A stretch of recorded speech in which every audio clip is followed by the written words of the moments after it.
Hello नौजवानों, जय हिंद। आप सभी का मेजर कोचिंग क्लासेज के यूट्यूब चैनल पर हार्दिक स्वागत। तो अपनी जो प्रैक्टिस सेट की सीरीज चल रही है उसका 12वां सेशन आज प्रारंभ होने जा रहा है। तो आप सभी बड़े चाव के साथ देखिएगा, पढ़िएगा, याद कीजिएगा, अधिक से अधिक उत्तर देने का प्रयास कीजिएगा। तो चलिएगा, आज की क्लास का पहला क्वेश्चन आपके सामने है। मानव शरीर में पसलियों की संख्या कितनी होती है? मानव शरीर में पसलियों की संख्या कितनी होती है? 12, 18, 20, 21। मानव शरीर में पसलियों की संख्या पूछे तो मानव शरीर में पसलियों की संख्या 24 होती है। 12 जोड़ी, यानी यहाँ पे जोड़ी था लेकिन वो टाइपिंग मिस्टेक की वजह से कट गया है। यानी 12 जोड़ी पसलियां होती है, लेकिन कुल पसलियां होती कितनी हैं? कुल पसलियां 24 होती है। इस प्रकार ये 12 पसलियों की जोड़ी है और इनके बीच में एक हड्डी होती है जिसको कहते हैं स्टर्नम।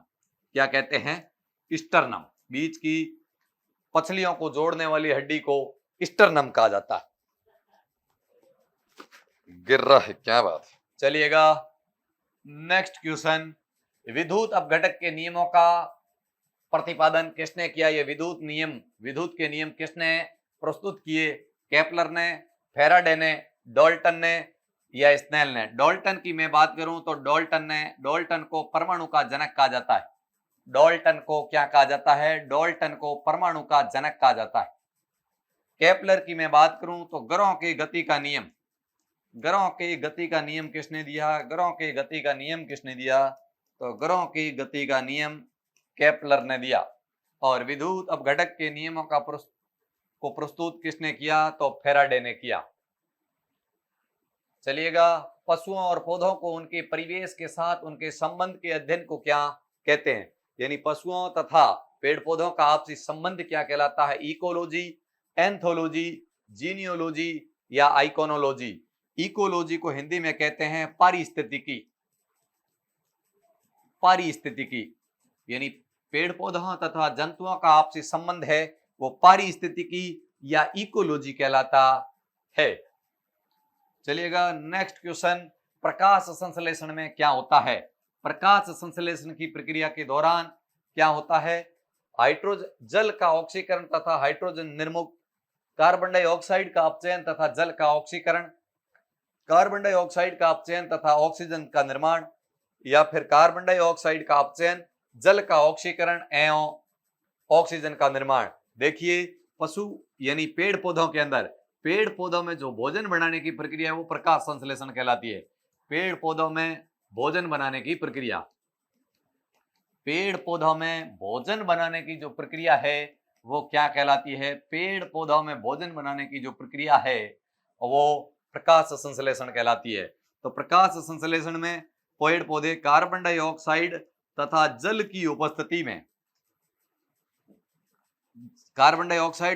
की सहायता से सूर्य के प्रकाश तथा क्लोरोफिल की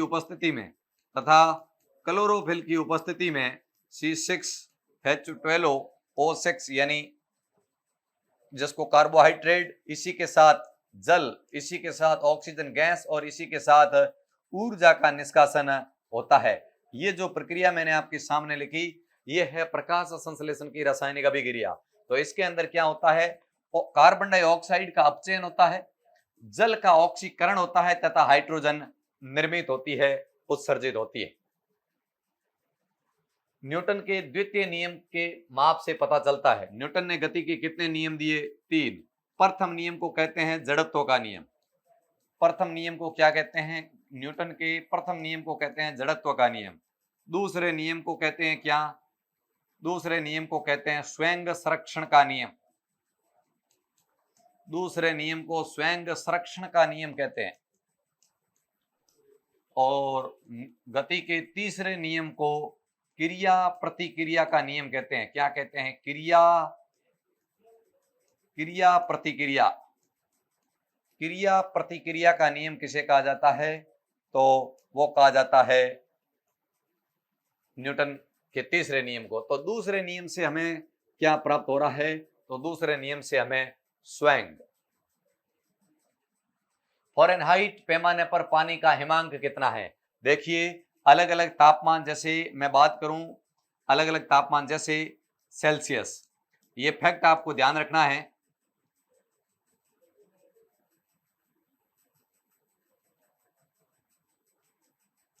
ये मैंने लिखा सेल्सियस, ये हो गया फ़ारेनहाइट, ये हो गया रोमर और ये हो गया केल्विन।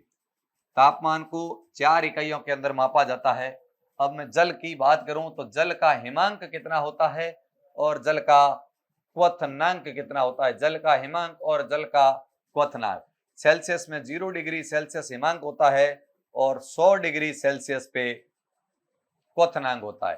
फ़ारेनहाइट की मैं बात करूं तो 32 डिग्री फ़ारेनहाइट हिमांक होता है और 212 डिग्री फ़ारेनहाइट क्वथनांक होता है। रोमर की मैं बात करूं 0 डिग्री रोमर पर हिमांक तथा 80 डिग्री रोमर के ऊपर क्वथनांक होता है। केल्विन की बात करूं 273 केल्विन जल का हिमांक होता है और 373 केल्विन जल का क्वथनांक होता है। ये तो आपको याद रखना ही रखना है, ये आपको याद रखना ही रखना है कितना हिमांक और कितना क्वथनांक होता है जल का अलग अलग पैमाने पर। अपना क्वेश्चन है फ़ारेनहाइट के पैमाने पर पानी का हिमांक, तो 0 डिग्री और 32 डिग्री यानी 32 डिग्री फ़ारेनहाइट के पैमाने पर जल का हिमांक होता है। चलिएगा, रेफ्रिजरेटर में शीतलन किस प्रकार होता है। फ्रीजर में जमा हुई बर्फ के द्वारा, संपीड़ित गैस के सहसा प्रचार द्वारा, वाष्पशील द्रव के वाष्पन द्वारा या इनमें से कोई नहीं। तो रेफ्रिजरेटर होता है, उसके अंदर एक गैस भरी हुई है जिसका नाम है सीएफसी या जिसको कहते हैं फ्रियोन। क्या कहते हैं? फ्रियोन। इसका धीरे धीरे जैसे जैसे रिसाव होता है, जिसके कारण जैसे जैसे उसका प्रचार होता है, रिसाव होता है, उसके माध्यम से वस्तु ठंडी होती जाती है। तो बर्फ नहीं, अंदर की जो गैस जिसका रिसाव के कारण रेफ्रिजरेटर के अंदर कोई भी वस्तु ठंडी होती है। चलिएगा, कोई बंद कमरे में नहीं सो सकता जहां चारकोल जल रहा हो। चारकोल जब जल रहा होता है, कोई भी वस्तु जल रही होती है, तो व्यक्ति क्यों नहीं सो सकता? चारकोल कमरे के तापमान को बढ़ा देता है, ये ऑक्सीजन उत्पन्न करता है। चारकोल कार्बन मोनोऑक्साइड उत्पन्न करता है जो हवा में ऑक्सीजन की मात्रा को घटाती है, या इनमें से कोई नहीं। तो चारकोल या कोई भी ऐसा जैसे धुआं निकलता है, जैसे धुएं के अंदर जो गैस निकलती है CO कार्बन मोनोऑक्साइड, जो सबसे जहरीली गैस है। सबसे जहरीली गैस यदि आपको पूछे ना, सबसे जहरीली गैस कौन सी होती है, तो सबसे जहरीली गैस ये कार्बन मोनोऑक्साइड होती है। और चारकोल जब जलेगा तो कार्बन मोनोऑक्साइड का उत्सर्जन होगा, जिससे उसके आसपास के वातावरण में ऑक्सीजन की, उस रूम जो कमरा होगा उसमें ऑक्सीजन की कमी आ जाएगी, दम घुटने से व्यक्ति की मौत तक हो सकती है। चलिएगा नौजवानों, आगे वायुमंडल में आयतन की दृष्टि से कौन सी गैस प्रधान है। वायुमंडल की मैं बात करूं, जैसे ये 100% पूरा वायुमंडल, तो वायुमंडल के अंदर 78% क्या पाई जाती है? 78% नाइट्रोजन पाई जाती है। वायुमंडल में 78% नाइट्रोजन पाई जाती है और 21% ऑक्सीजन पाई जाती है और 1% अन्य गैसें पाई जाती है। यह है वायुमंडल का मुख्य खाका।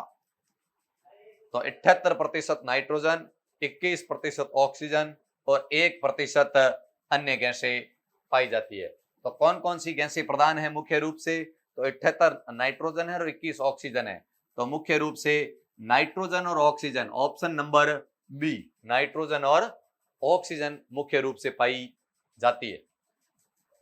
चलिएगा नेक्स्ट क्वेश्चन, क्यूसेक से क्या मापा जाता है?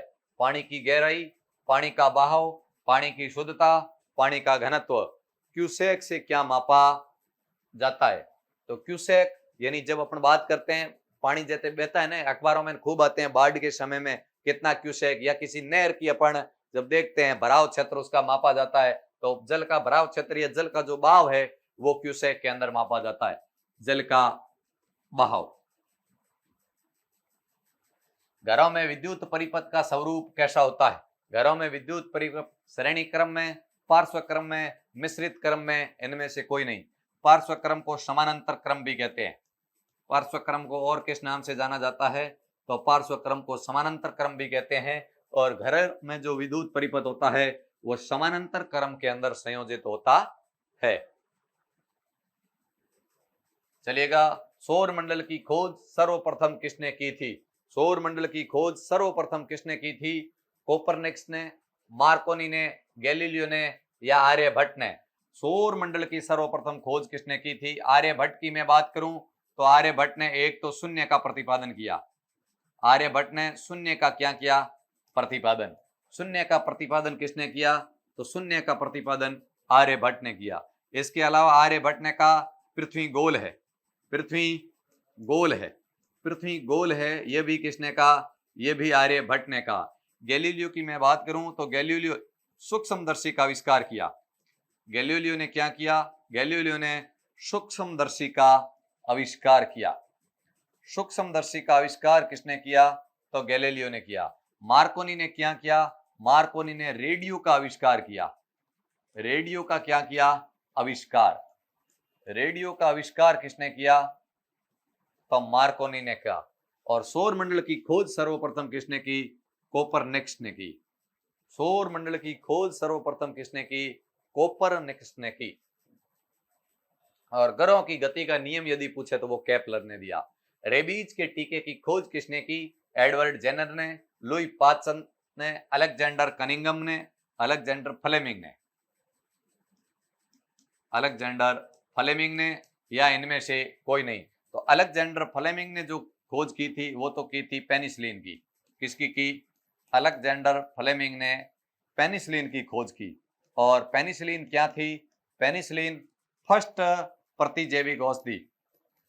फर्स्ट प्रतिजैविक औषधि यदि आपको पूछे प्रथम प्रतिजैविक औषधि क्या कौन सी थी? प्रथम प्रतिजैविक औषधि या एंटीबायोटिक, प्रथम एंटीबायोटिक औषधि या प्रतिजैविक औषधि कौन सी है? तो वो है पेनिसिलिन।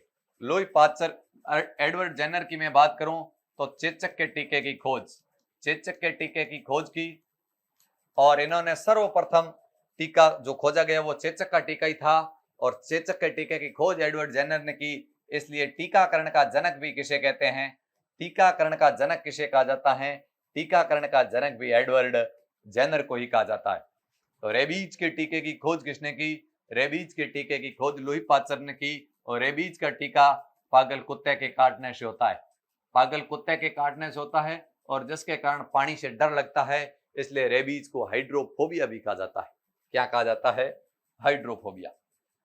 शीशा एक है शुद्ध ठोस पदार्थ, अति शीतित द्रव पदार्थ, जेल या बहुलक? शीशा एक प्रकार का क्या है? शीशा एक प्रकार का अति शीतित द्रव पदार्थ है।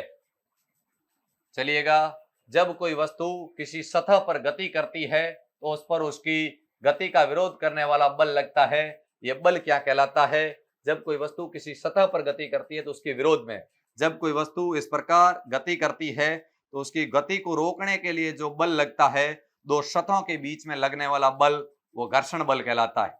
दो सतहों के बीच में लगने वाला बल क्या कहलाता है? दो सतहों के बीच में लगने वाला बल घर्षण बल कहलाता है। तो इसका जो राइट आंसर होगा वो ऑप्शन नंबर 3 घर्षण बल होगा। ये थे अपने साइंस के क्वेश्चन। तो चलिएगा हम अपने जीके के पोर्शन को अब आगे करते हैं और अपने प्रैक्टिस सेट को कंटिन्यू करते हैं। चलिएगा, पहला क्वेश्चन, क्वेश्चन नंबर 16, निम्न में से किस शहर में इस्पात संयंत्र नहीं है? निम्न में से किस शहर में इस्पात संयंत्र नहीं है? बोकारो में है, राउरकेला, दुर्गापुर में है, जबकि बेंगलोर में नहीं है। बेंगलोर के अंदर किसी भी प्रकार का इस्पात संयंत्र स्थित नहीं है। चलिएगा नेक्स्ट क्वेश्चन बात करते हैं। क्वेश्चन नंबर 17, भारत में किस राज्य ने साक्षरता सारणी में सर्वोच्च स्थान प्राप्त किया है? सबसे कम साक्षरता पूछे तो बिहार की, कम साक्षरता पूछे तो बिहार की है, ठीक है ना। चलो, कम जनसंख्या पूछे, कम क्षेत्रफल पूछे, कम क्षेत्रफल। अगला, सर्वाधिक साक्षरता, सर्वाधिक साक्षरता, फिर सर्वाधिक जनसंख्या, सर्वाधिक जनसंख्या। फिर बात करते हैं अगली, सर्वाधिक क्षेत्रफल। सर्वाधिक क्षेत्रफल। चलो इन क्वेश्चनों के आंसर देने हैं। चलो सबसे कम साक्षरता बिहार की, तो सर्वाधिक साक्षरता केरल की। सर्वाधिक साक्षरता केरल की, तो चलो हमारा ऑप्शन नंबर ए राइट। ठीक है, सर्वाधिक जनसंख्या कहाँ की है? सर्वाधिक जनसंख्या उत्तर प्रदेश की। कहाँ की है? उत्तर प्रदेश की। और सर्वाधिक क्षेत्रफल राजस्थान का। सर्वाधिक क्षेत्रफल राजस्थान में। सबसे कम जनसंख्या पूछे और सबसे कम क्षेत्रफल पूछे तो ये दोनों क्वेश्चन बताने हैं। ठीक है, चलो नेक्स्ट कमेंट बॉक्स के अंदर इनका जवाब जरूर दे। क्वेश्चन नंबर 18 है, किस राज्य ने सबसे पहले खाद्य सुरक्षा योजना को लागू किया है? किस राज्य ने सबसे पहले खाद्य सुरक्षा योजना को लागू किया है? तो आंसर क्या है? छत्तीसगढ़। छत्तीसगढ़ लिख दो। एकमात्र केंद्र शासित प्रदेश, एकमात्र केंद्र शासित प्रदेश, प्रदेश जिसका स्वयं का हाई कोर्ट है, जिसका स्वयं का हाई कोर्ट है। चलो नेक्स्ट क्वेश्चन नंबर 19, भारत का अंतिम गवर्नर जनरल व प्रथम वायसराय एक ही क्वेश्चन है। चलो देखो अंतिम, सबसे पहले बात करते हैं कि भारत का देखो अंतिम गवर्नर जनरल, अंतिम गवर्नर जनरल। ठीक है, अंतिम गवर्नर जनरल कौन है? Lord Canning. अंतिम वायसराय, अंतिम वायसराय कौन थे? तो वही बात यहाँ आएगी, अंतिम वायसराय कौन थे? लॉर्ड कैनिंग थे। फिर बात करते हैं प्रथम भारतीय, बात करते हैं स्वतंत्र भारत के, स्वतंत्र भारत के प्रथम, स्वतंत्र भारत के प्रथम गवर्नर जनरल, प्रथम गवर्नर जनरल। फिर स्वतंत्र भारत के, स्वतंत्र भारत की प्रथम भारतीय गवर्नर जनरल। ठीक है ना। चलो इसका आंसर मैं बताता हूं, इसको आपका कमेंट में बॉक्स में लिखना है। चलो चक्रवर्ती राजगोपालाचार्य,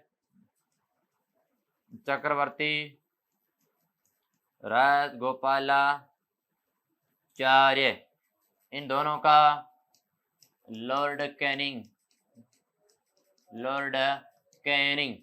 अंतिम वायसराय, अंतिम वायसराय पूछ ले तो Lord Mountbatten, Lord Mountbatten, Lord Mountbatten. 1857 की क्रांति के समय में भी कौन था? लॉर्ड कैनिंग था। चलो नेक्स्ट क्वेश्चन, क्वेश्चन नंबर 20, स्वतंत्र भारत के प्रथम शिक्षा मंत्री कौन थे? स्वतंत्र भारत के प्रथम शिक्षा मंत्री अब्दुल कलाम आजाद थे। और missile man of India,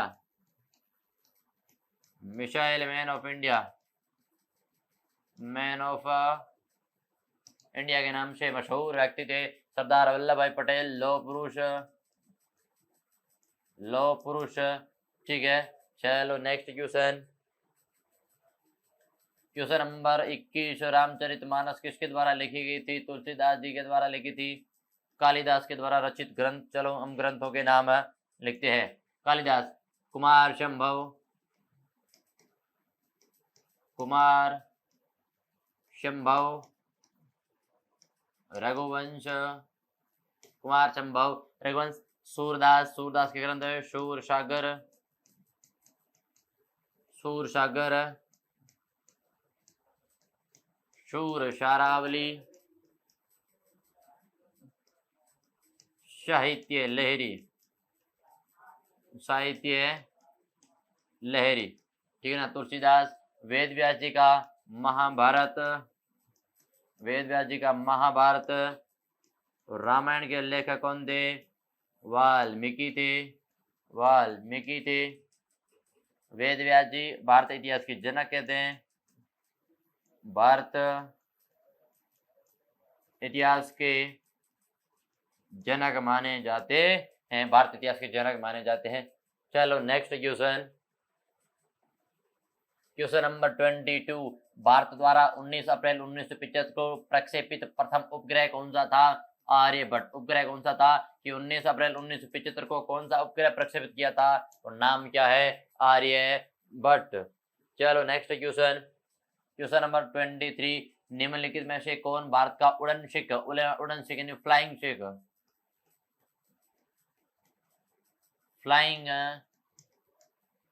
flying Sikh कौन था? मिल्खा सिंह। आपने सुना होगा भाग मिल्खा भाग, कि अब मौका है कुछ खास, दिखा जलवा मंजिल खुद पाँच दिखा, ऐसा जो भी गाना है ना वो है भाई, पूरा नहीं आ रहा मेरे को। चलो क्वेश्चन नंबर 24, टेस्ट ने खेलने वाला प्रथम देश जिसने भारत को अंतरराष्ट्रीय क्रिकेट में हराया है?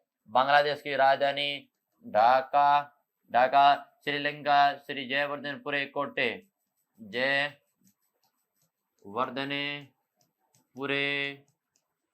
कोटे, और जिम्बाब्वे देश से इसने भारत को हराया था। ठीक है ना। चलो नेक्स्ट क्वेश्चन नंबर 25, भारत का नेपोलियन किसे माना जाता है? समुद्रगुप्त को। युद्ध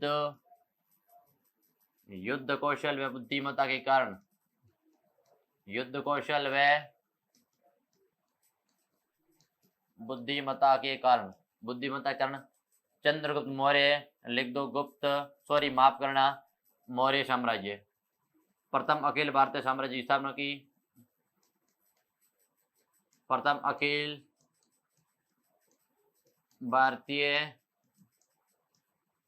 साम्राज्य की स्थापना, मौर्य वंश का संस्थापक, मौर्य वंश का संस्थापक।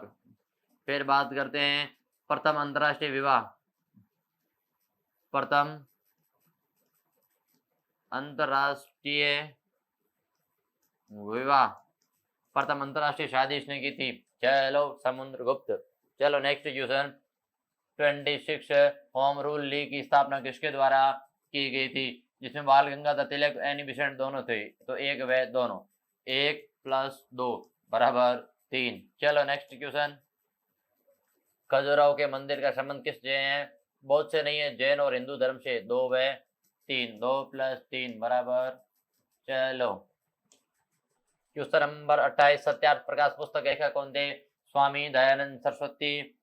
नारा कौन सा था? वेदों की और लोटो, वेदों की और लोटो।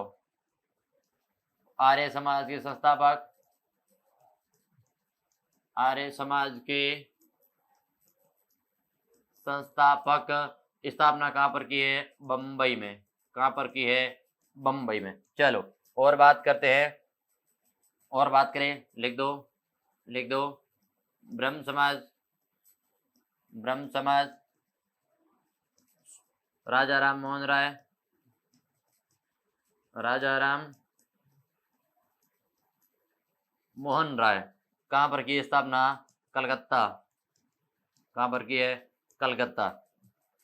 रामकृष्ण मिशन, रामकृष्ण मिशन जिसने की है?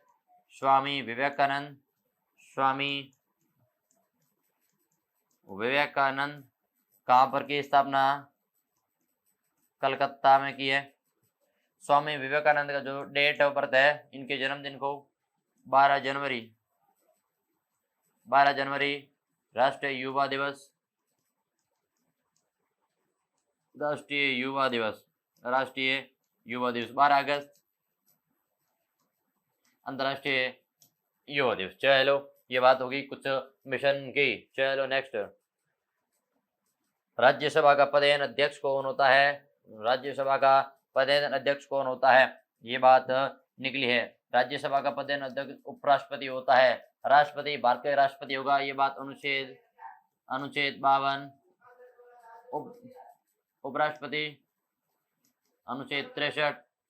प्रधानमंत्री विरोधी दल का नेता, प्रधानमंत्री नहीं होंगे, उपराष्ट्रपति होंगे। चलो नेक्स्ट, फिर अन्ना सागर झील कहाँ स्थित है? आना सागर झील कहाँ पर स्थित है? क्वेश्चन नंबर 30, आना सागर झील का है राजस्थान के अजमेर में, राजस्थान के अजमेर में स्थित है। जयपुर पिंक सिटी,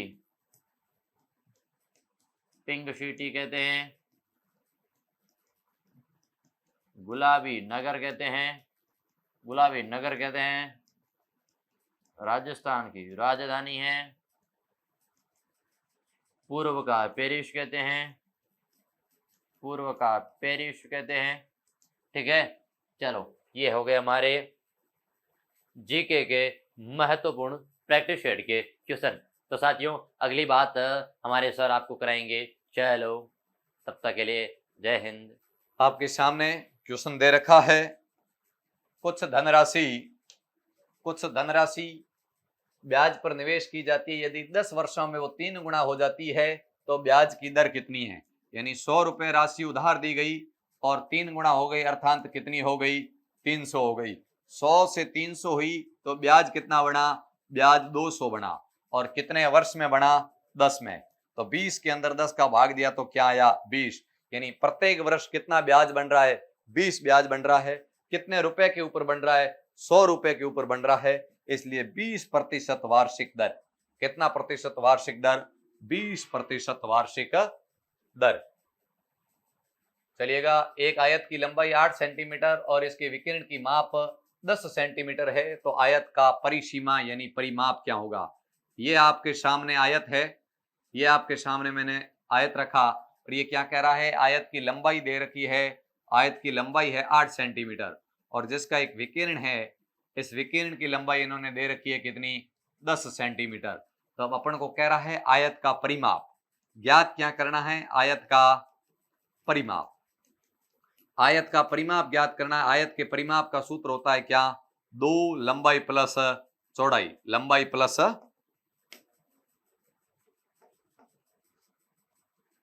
दो लंबाई प्लस चौड़ाई। तो देखिए लंबाई तो अपने पास है लेकिन चौड़ाई अपने पास नहीं है, तो चौड़ाई कैसे निकलेगी? ये देखिए, ये इस आकृति पे गौर कीजिए। इस प्रकार ये जो आकृति बनी है, ये समकोण त्रिभुज बना है जिसमें एक 90 डिग्री का कोण है। ये कर्ण है, ये आधार है और ये लंब है। तो इसके अंदर एक पाइथागोरस प्रमेय लगती है, कर्ण स्क्वायर बराबर आधार स्क्वायर प्लस लंब स्क्वायर। कर्ण स्क्वायर यानी 10 का स्क्वायर बराबर आधार स्क्वायर यानी 8 का स्क्वायर प्लस लंब स्क्वायर। 10 का स्क्वायर यानी 100 बराबर 66 प्लस एल का स्क्वायर। 100 माइनस 66 बराबर एल का स्क्वायर। 100 में से 66 जाएंगे, शेष बचे 36 एल का स्क्वायर। जब एल निकालोगे तो 36 का अंडर रूट, 36 का अंडर रूट का मतलब 6 सेंटीमीटर। कितना? 6 सेंटीमीटर इस क्वेश्चन का एकदम, यानी ये जो चौड़ाई आएगी वो कितनी आएगी? 6 सेंटीमीटर आएगी। अब अपन को परिमाप निकालना है, तो 2 लंबाई कितना? 8 और चौड़ाई कितनी? 6। 2 8 अंश कितने हो गए? 14। 2 गुणा 14 करोगे तो कितना आ गया? 28 सेंटीमीटर। परिमाप कितना आएगा? जो परिमाप आएगा वो आएगा 28 सेंटीमीटर। कितने सेंटीमीटर आएगा? 28 सेंटीमीटर इस क्वेश्चन का एकदम राइट आंसर होगा। चलिएगा, नेक्स्ट क्वेश्चन आपके सामने 8:25 क्या है? 8:25 समानुपात 56:x का मान निकालना है। तो एक सूत्र है क्या? बाह्य पदों का गुणा बराबर मध्य पदों का गुणा। बाह्य पदों का गुणा बराबर मध्य पदों का गुणा, यानी 8 इंटू एक्स बराबर 25 इंटू 56। एक्स का मान निकालना है तो 25 इंटू 56, 8 गुणा में है, इधर किस में आ गया? भाग में। 8 का भाग 56 में दोगे तो 7 बार, और 25 इंटू 7 करोगे तो 125 आएगा। 25 इंटू 7 करोगे तो 125 आएगा। चलेगा, जीवन ने 50,000 रुपए लगाकर एक व्यापार आरंभ किया। 4 माह बाद अनिल 90,000 रुपए लगाकर साझेदार हो गया। वर्ष के अंत में व्यापार से हुए 22,000 के लाभ में अनिल का लाभ क्या होगा? ये क्वेश्चन है साझा पार्टनरशिप से संबंधित। जो व्यक्ति जितना इन्वेस्ट करता है, जिस अनुपात में इन्वेस्ट करता है, उसी अनुपात के अंदर आदमी को मुनाफा प्राप्त होता है। जिस अनुपात में इन्वेस्ट करेगा उसी अनुपात में मुनाफा प्राप्त होता है। तो देखो, एक तो है जीवन और एक है अनिल। अब क्या हो रहा है? जीवन ने 50,000 रुपए लगाकर 50,000 रुपए लगाकर एक व्यापार आरंभ किया और 4 माह बाद अनिल शामिल होता है कितने रुपए लगाकर 90,000 रुपए लगाकर। वर्ष के अंत में हिसाब होता है। इसका मतलब ये बंदा तो 12 महीने इन्वेस्ट कर रहा है, ये 4 माह बाद शामिल हुआ, इसका मतलब 8 महीने इन्वेस्ट कर रहा है। अब अपन पता करते हैं किसने कितना इन्वेस्ट किया। 4 जीरो से 4 जीरो कैंसिल, और आप 4 से काटोगे तो ये कट गया 2 बार और ये कट गया 3 बार, तो ये अब 3 से काटोगे तो ये कट गया 3 बार, यानी 5:6 में इन्होंने अपनी राशि इन्वेस्ट की। अब क्या कह रहा है, अनिल का भाग याद कीजिए, तो अनिल का हिस्सा कितना आएगा। अब देखिए अनिल कुल टोटल कितना 11 में से अनिल का कितना है, 11 में से अनिल का 6 है, 11 में से अनिल का 6 है तो इनटू, तो 22,000 में से कितना होगा, ये से कैंसिल करोगे तो 2,000 इंटू 6 करोगे तो क्या आ जाएगा 12,000। इस क्वेश्चन का जो राइट आंसर रहेगा वो रहेगा 12,000 रुपए। कितना रहेगा 12,000 रुपए इस क्वेश्चन का एकदम राइट आंसर रहेगा। एक समांतर चतुर्भुज का एक कोण 70 डिग्री है तो उसके सामने का कोण कितने डिग्री का होगा। ये आपके सामने समांतर चतुर्भुज की आकृति, ये आपके सामने समांतर चतुर्भुज, एक कोण इसका 70 डिग्री है और ये पूछ रहा है कि ये कोण कितने डिग्री का होगा। तो आप देखिए समांतर चतुर्भुज में क्या होता है, आमने सामने के कोण बराबर होते हैं और संगत कोणों का योग 180 होता है। ये 110 है, ये भी 110 है और इस कोण का मान जो होगा वो 70 होगा। कितना होगा 70 होगा, क्योंकि समांतर चतुर्भुज में आमने सामने के कोण क्या होते हैं बराबर और संगत कोणों का योग हमेशा 180 होता है। चलिएगा, एक थैली में 5 रुपए, 2 रुपए और 1 रुपए के सिक्के हैं जो क्रमशः 4:5:6 के अनुपात में है। यदि थैली में 216 रुपए है तो थैली में 5 रुपए के सिक्कों की संख्या ज्ञात कीजिए। सिक्कों से संबंधित क्वेश्चन की यदि मैं बात करूं तो यदि सिक्कों का अनुपात दे रखा हो तो अपन मूल्य ज्ञात कर सकते हैं, और जब मूल्यों का अनुपात दे रखा हो तो अपन सिक्के ज्ञात कर सकते हैं। तो देखिए ये 3 प्रकार की मुद्राएं आपके अपने सामने हैं, 5 रुपए की मुद्रा और 2 रुपए की मुद्रा और 1 रुपए की मुद्रा। अब आप देखोगे दे रखा है अपन को सिक्कों का अनुपात, क्या दे रखा है, सिक्के दे रखे हैं। सिक्कों का अनुपात क्या दे रखा है, सिक्कों का अनुपात दे रखा है 4:5:6। जब सिक्कों का अनुपात दे रखा है तो अपन क्या ज्ञात कर सकते हैं, मूल्य ज्ञात कर सकते हैं। 5 रुपए के 4 सिक्के हैं तो मूल्य कितना बन गया 20, 2 रुपए के 5 सिक्के हैं तो मूल्य कितना बन गया 10 और 1 रुपए के 6 सिक्के हैं तो मूल्य कितना बन गया 6।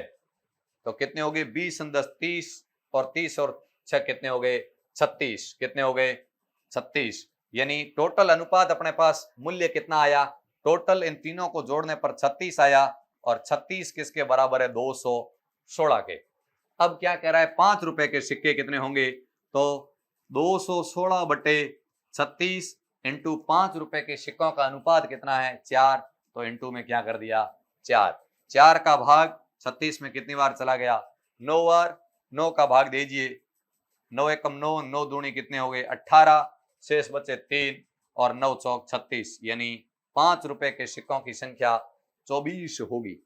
5 रुपए के सिक्कों की संख्या कितनी होगी 24 होगी। एक समकोण त्रिकोण में एक कोण 45 डिग्री का है, उसके एक बाजू की लंबाई 2 सेंटीमीटर है, तब उस त्रिकोण के कर्ण की लंबाई ज्ञात कीजिए। इस प्रकार एक त्रिकोण यानी ये एक समकोण त्रिभुज है, ये 90 डिग्री का, एक बाजू की लंबाई इसने दे दी है, मान लीजिए ये अपन ने मान ली 2 सेंटीमीटर और ये पूछ रहा है तो इसकी लंबाई कितनी होगी। माना मैंने इसका नाम ए दिया, इसका नाम बी दिया और इसका नाम क्या दे दिया सी दे दिया। यानी जब एक कोण अपन को इसने दे रखा है, कोण कितने डिग्री का बन रहा है, कोण इसने दे दिया है कितने डिग्री का बन रहा है 45 डिग्री का जब कोण बन रहा है। जब अपने पास ऐसी सिचुएशन हो, एक कोण दे रखा हो, एक कोण दे रखा हो और एक भुजा दे रखी हो। अब आप देखिए यहां अपन लगाएंगे पाइथागोरस, यहां अपन लगाएंगे त्रिकोणमिति, यानी अब देखिए अपने पास भुजा ज्ञात क्या करनी है कर्ण, और दे क्या रखी आधार। आधार और कर्ण किस में आते हैं, तो साइन कोस, कोस के अंदर आप देखोगे लाल बट्टा कक्का के आधार बट्टा क्या आ गई कर्ण, यानी अपने पास कोस लगेगी। कोस, और यहां दे रखा है कोस 45। कोस 45 होता है आधार बटा कर्ण। आधार तो क्या है BC और कर्ण क्या है AC, यानी अपन को AC का मान निकालना है। कोस 45 का मान होता है 1/√2। BC कितनी दे रखी है 2 और AC कितनी दे रखी है, मान ज्ञात करना है तो 2/AC। 1 इंटू AC करोगे तो AC बराबर 2 इंटू √2 करोगे 2/√2, क्या आ जाएगा 2/2। इस क्वेश्चन का एकदम राइट आंसर आएगा। एक व्यक्ति 6 किलोमीटर प्रति घंटे की चाल से निश्चित दूरी तय करता है, वो 4 किलोमीटर प्रति घंटे की चाल से वापस आता है, तो उसकी औसत चाल क्या होगी। तो आपको बिल्कुल चाल दे रखी हो तो औसत चाल का फॉर्मूला लगाना है। औसत चाल 2xy बटे x plus y, 2xy plus बटे x plus y, 2 into 6 into 4 बटे 6 प्लस 4 कीजिए 12, 624, 24 दुआ कितने हो गए 48, 48 बटा 10 यानी 4.8 किलोमीटर प्रति घंटा, 4.8 किलोमीटर प्रति घंटा इस क्वेश्चन का एकदम राइट आंसर रहेगा।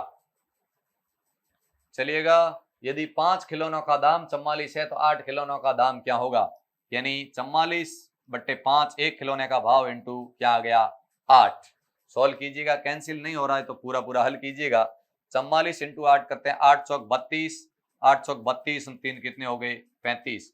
352 के अंदर किसका भाग लगाना है 5 का, तो कितना आ रहा है 70.4। 70.4 इस क्वेश्चन का एकदम राइट आंसर है। ऑप्शन नंबर ए इस क्वेश्चन का एकदम राइट आंसर होगा। यदि आप सभी देखते रहिएगा, बिल्कुल वीडियो में क्या हो रहा है, कट हो रहा है मामला थोड़ा सा, यानी बिल्कुल जो YouTube पर नए हैं वो चैनल को सब्सक्राइब अवश्य करें। सारे क्वेश्चन बेहतरीन से बेहतरीन है, आप अध्ययन कीजिएगा, अपने हाथों से सॉल्व करने का प्रयास कीजिएगा। मैं कह रहा हूं यदि आपने सच्चे मन से इन सेशन को लिया, देखा, पढ़ा और अपने मन से इनको याद करने का यदि प्रयास किया तो आपके एग्जाम के लिए सारी बातें रामबाण साबित होगी। और जब मैथ और रीजनिंग की क्वेश्चन करते सब तब पेन कॉपी हाथ में लेकर बैठिएगा, हो सके तो अधिक से अधिक हल करने का प्रयास करके कमेंट बॉक्स के अंदर जवाब देने का प्रयास कीजिएगा। जो बिल्कुल नए है वो चैनल को सब्सक्राइब कर दे, वीडियो को लाइक करे, शानदार बढ़िया कमेंट तो जरूर कर दिया करें क्लास पूरी होने के बाद। अब क्या है, राम और रीटा, यानी राम और रीटा एक साथ मिलकर अपने अपने स्तर दरों पर काम करके 4 घंटों में पूरा करते हैं। राम अकेला समय पूरा करता है तो रीटा अकेली कितने समय में पूरा करेगी। तो राम प्लस रीटा, राम और रीटा मिलकर किसी काम को 4 घंटे में करते हैं और राम अकेला उसी काम को 6 घंटे में पूरा करता है। रीटा अकेली कितने समय में पूरा करेगी। तो लसब कितना आया 12, 4 के अंदर 12 का भाग 3 बार, 6 का भाग 12 में 2 बार। अब दोनों मिलकर कितने समय में पूरा, अब क्या कह रही रीटा अकेली। अब देखो राम और रीटा की कार्य क्षमता 3 है, राम की 2 है, तो रीटा अकेले की कार्य क्षमता कितनी होगी। रीटा अकेले की, दोनों की 3 है, राम अकेले की 2 है, तो रीटा की कार्य क्षमता कितनी है, रीटा की कार्य क्षमता 1 है। कितना समय लगेगा, कुल काम 12, 12 बटे 1 यानी 12 दिन। कितने दिन लगेंगे 12 दिन लगेंगे। इस क्वेश्चन का जो राइट आंसर होगा वो ऑप्शन नंबर सी एकदम राइट आंसर है। एक उपकरण की लागत 30 रुपए है, उस उपकरण की लागत के कुल 50% लाभ पाने के लिए दुकानदार को उस उपकरण को कितने में बेचना चाहिए। यानी 100 रुपए में बंदा खरीद के लाया, 50% लाभ अर्थात वो 150 में बेचना चाहता है। 100 रुपए की वस्तु को 150 में बेचना चाहता है तो 30 रुपए की वस्तु को वो कितने में बेचेगा। 0 से 0 कैंसिल, 5 का भाग दिया 3 बार और कितनी बार चला गया 2 बार, 2 का भाग दिया तो 15 बार, 15 तिया कितने हो गए 45। तो वो कितने में बेचना चाहेगा, तो वो 45 रुपए में बेचना चाहेगा। इस क्वेश्चन का जो राइट आंसर होगा वो ऑप्शन नंबर बी होगा। एक रेलगाड़ी 25 मीटर प्रति सेकंड की स्तर दर पर चलती है, वो रेलगाड़ी 5 मिनट में कितनी दूरी तय करेगी। रेलगाड़ी की चाल दे रखी है कितनी 25 मीटर प्रति सेकंड और आगे कह रहा है कि 5 मिनट में कितनी दूरी तय करेगी, 5 मिनट के अंदर कितनी दूरी तय करेगी। तो दूरी का फॉर्मूला क्या होता है, दूरी का फॉर्मूला होता है भाई, दूरी कब निकलती है, चाल इंटू समय। चाल इंटू समय। तो चाल इंटू 25 की चाल है प्रत्येक सेकंड में, तो पर मिनट कितनी हो जाएगी, ये पर मिनट चाल हो गई, यानी एक सेकंड में 25 मीटर जा रही है, तो एक मिनट में कितनी गई 60, एक मिनट में 60 सेकंड होते हैं, और ये 5 मिनट कह रहा है, तो इंटू 5 कीजिएगा, कितना आ रहा है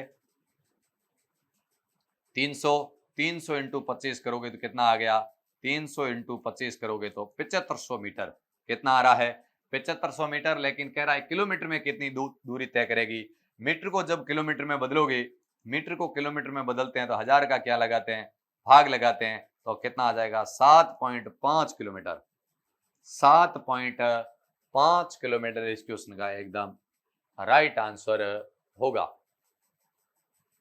चलिएगा 15, 18, 24 का लसअप होगा। 15, 18 और 24 का क्या लेना है, लसअप लेना है। ये 15, ये 18 और 24, इनका क्या ज्ञात करना है, लसअप।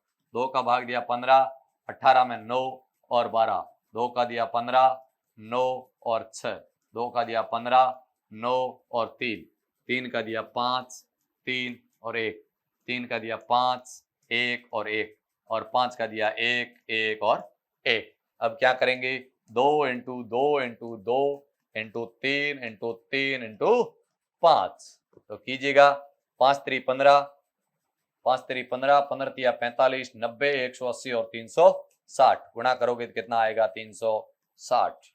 इस क्वेश्चन का जो राइट आंसर होगा वो होगा 360। यदि रंजना की आय आरती की आय से 25% अधिक है तो आरती की आय रंजना की आय से कितना प्रतिशत कम है। एक है रंजना, कौन है, रंजना, और एक है आरती। अब इस प्रकार के क्वेश्चन में किस बात की ध्यान रखनी है, रंजना की आय आरती की आय से, तुलना आरती से हो रही, आरती की आय से अधिक या कम है। तो माना आरती की आय 100 है, तो रंजना की आय आरती की आय से 25% अधिक है, इसका मतलब 125 है। तो आरती की आय रंजना की आय से कितनी कम है, आरती की आय रंजना की आय से कितनी कम है, 25 कम है। किससे कम है, रंजना से कम है। परसेंटेज ज्ञात करने के लिए किससे गुणा करेंगे, 100 से। 25 का भाग 125 में 5 बार, और 5 का भाग 100 में 20%। 20% कितना करे होगा, 20%। रीता, गीता और सीता क्रमशः 10,000, 8,000 और 16,000 रुपए लगाकर एक दुकान खोलती है। वर्ष के अंत में उन्हें 8500 रुपए का लाभ हुआ, तो गीता का हिस्सा कितना है। यानी कौन है, एक है रीता, एक है गीता और एक है सीता। रीता, गीता, सीता, यानी 10,000 सीता, रीता 10,000 लगाती है, गीता 8,000 रुपए लगाकर इन्वेस्ट करती है, और सीता 16,000 रुपए लगाती है। अब देखिए ये भी पार्टनरशिप का धंधा है, जिस रेशियो के अंदर राशि लगाई, ठीक उसी रेशियो के अंदर हमें क्या प्राप्त होगा, हमें लाभ प्राप्त, इनको लाभ प्राप्त होगा। तो देखिए 3 0 से 3 0 क्या हो गए, कैंसिल। 2 से काटिए 5:4:8, इस रेशियो में इन्होंने क्या लगाया, धन। अब देखिए कुल लाभ जो प्राप्त होता है वो 8500 रुपए प्राप्त होता है। तो देखिए क्या होगा, 9 9 और 8 कितने होते हैं, 9 और 8 होते हैं 17, यानी टोटल ये कितना हो गया 17 यूनिट, टोटल 17 यूनिट। 17 यूनिट किसके बराबर है, 8500 के बराबर है। अब अपन को पूछ रहा है गीता का लाभ, किसका लाभ, गीता को लाभ कितना होगा, तो 8500 किसके बराबर है, 17 के, तो 8500 बटा 17 इंटू गीता का रेशियो कितना है 4, तो इंटू 4। 17 का भाग 70.85, 500 इंटू 4 करोगे तो 2000 रुपए। गीता का हिस्सा कितना आएगा, गीता का जो हिस्सा आएगा वो आएगा 2000 रुपए आएगा। तो चलिएगा ये थे आपके सामने मैथ के क्वेश्चन। हेलो नमस्कार साथियों, कैसे हो सब लोग। आशा करता हूँ बहुत अच्छे होंगे, बहुत मस्त होंगे और अपनी अपनी पढ़ाई में मस्त होंगे। जी हाँ, नजदीक जैसे जैसे आपका एग्जाम नजदीक बढ़ रहा है वैसे वैसे अपनी तैयारियों में आप दम बढ़ाए बैठे हो और तैयारी कर रहे होंगे। अब रीजनिंग का पहला क्वेश्चन आपके सामने है। ये अल्फाबेट से संबंधित है, जो क्रमवार कर रखा है। इन क्वेश्चन को पहले क्रम से दूसरे क्रम से सम्मिलित करना है और दूसरे क्रम को तीसरे क्रम से सम्मिलित करना है। पहला क्रम KMC MQI UAV।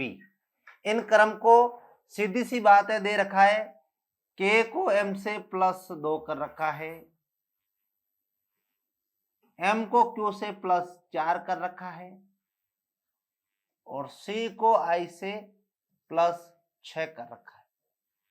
वैसे के वैसे आप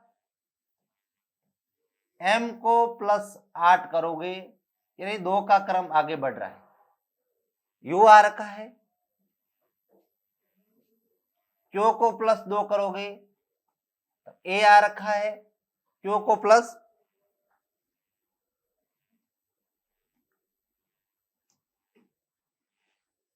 +10 करोगे, A आ रखा है, और I को +12 करोगे तब V आ रखा है।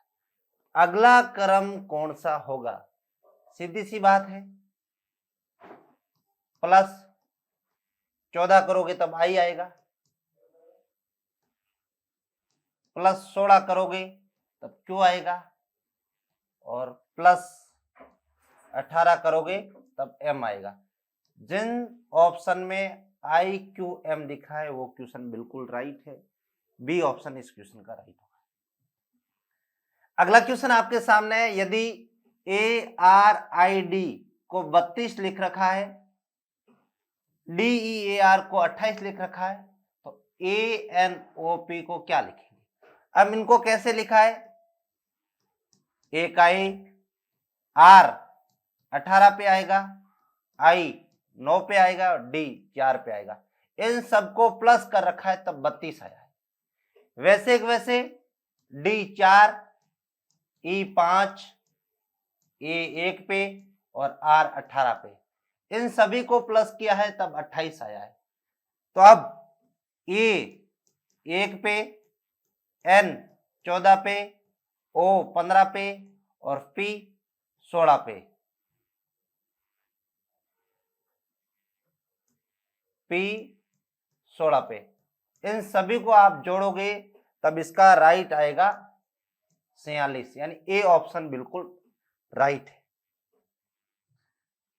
अगला क्वेश्चन आपके सामने है, ए बी की मां है, सी ए का पुत्र है, डी ई का भाई है, बी मां है ई की, किसकी? ई की। तो बताए डी की नानी कौन है? सबसे पहले आप इस क्वेश्चन को आराम से समझें।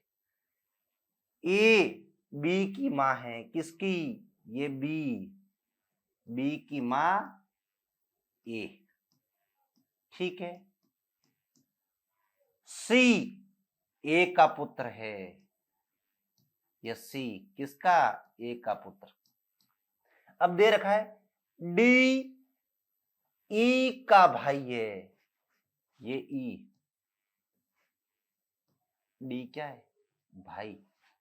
इसका मतलब ई बहन भी हो सकती है, भाई भी हो सकती है।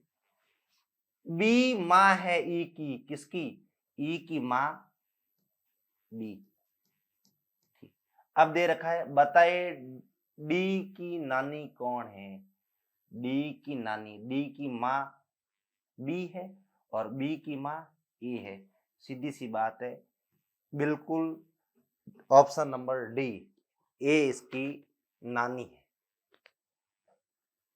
अगला क्वेश्चन आपके सामने है, जिस प्रकार दंड का संबंध कारावास से संबंधित है, उसी प्रकार पुरस्कार से निम्नलिखित में से किससे संबंधित है? ऑप्शन दे रखा है, इनाम, धन, तिरस्कार, पुरस्कार। सीधे 3 के 3 ऑप्शन कट हो रहे हैं और इसका ए राइट, इनाम। अगला क्वेश्चन है, एक्स वाई के पूर्व में है, ये वाई के पूर्व में एक्स, जो जेड के उत्तर में है, कौन? वाई। ये जेड यहां लिखेंगे तब ये वाई इस साइड उत्तर में होगा। पी जेड के पूर्व में, अब जेड का पूर्व पी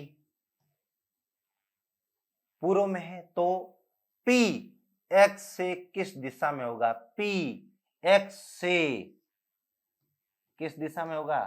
दक्षिण। इसका डी ऑप्शन बिल्कुल राइट होगा। ये थे रीजनिंग के 5 क्वेश्चन आपके सामने। आशा करता हूँ बहुत अच्छे से समझ में आए होंगे। जय हिंद, जय भारत।